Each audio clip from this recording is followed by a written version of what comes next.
നന്ദി പ്രകാശിപ്പിക്കുന്നതിനായി ജോസേട്ടൻ ക്ഷണിക്കുന്നു. പ്രിയ കുടുംബാംഗങ്ങളെ, നമുക്ക് ആദ്യമായി ദൈവത്തിന് നന്ദി പറയാം.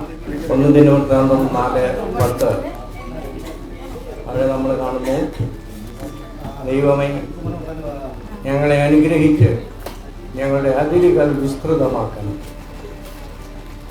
യഥാർത്ഥത്തിൽ ഇപ്പോൾ അതാണ് സംഭവിച്ചുകൊണ്ടിരിക്കുന്നത്. നമ്മളുടെ പുളിയങ്കുന്നൽ കുടുംബത്തിലെ കപ്പാട് വേര് വഴി അതിൻ്റെ ബ്രാഞ്ചസ് ഇപ്പോൾ എല്ലാ രാജ്യങ്ങളിലേക്കും നീണ്ടുകൊണ്ടിരിക്കുന്നു. അപ്പോൾ അതിനായിട്ട് നമുക്ക് ദൈവത്തിന് ആദ്യമായി നന്ദി പറയാം. എന്നാൽ നമ്മുടെ കുടുംബത്തിലെ കുട്ടികളൊക്കെ വളരെ പ്രത്യേകമായി ചിന്തിച്ചുകൊണ്ടിരിക്കുന്ന ഒരു കാലം.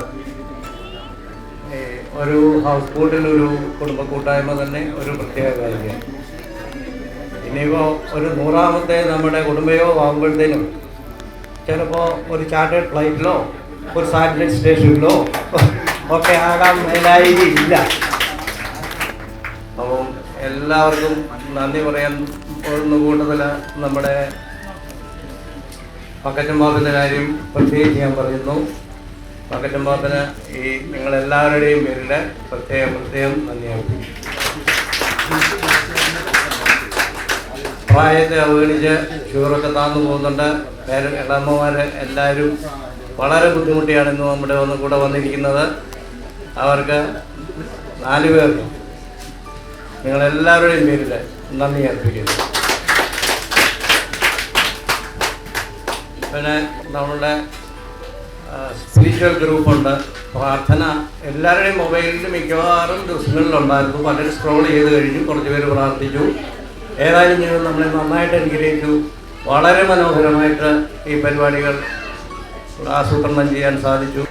പ്രത്യേകമായിട്ട് ജീഷ സോണിയെയും റീനയെയും ഈ സമയത്ത് ഞാൻ ഓർക്കുന്നു.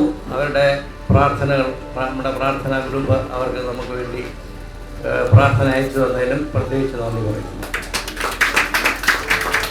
ഇന്നത്തെ യോഗത്തിൽ വന്നു ചേർന്ന എല്ലാവരും വളരെ ബുദ്ധിമുട്ടുകളും കാര്യങ്ങളും ഒക്കെയുണ്ട്. ഒരു പ്രോഗ്രാം അറേഞ്ച് ചെയ്യണം. അത് തുടങ്ങുമ്പോൾ തൊട്ട് അതിൻ്റെ ഓർഗനൈസേഷൻ, അതിൻ്റെ ഫാമിലി കമ്മിറ്റി, അതിൻ്റെ എക്സിക്യൂട്ടീവ് കമ്മിറ്റി, ഇവരെല്ലാം വളരെ ആത്മാർത്ഥമായിട്ട് നമുക്ക് വേണ്ടി ഇത് ചെയ്തു.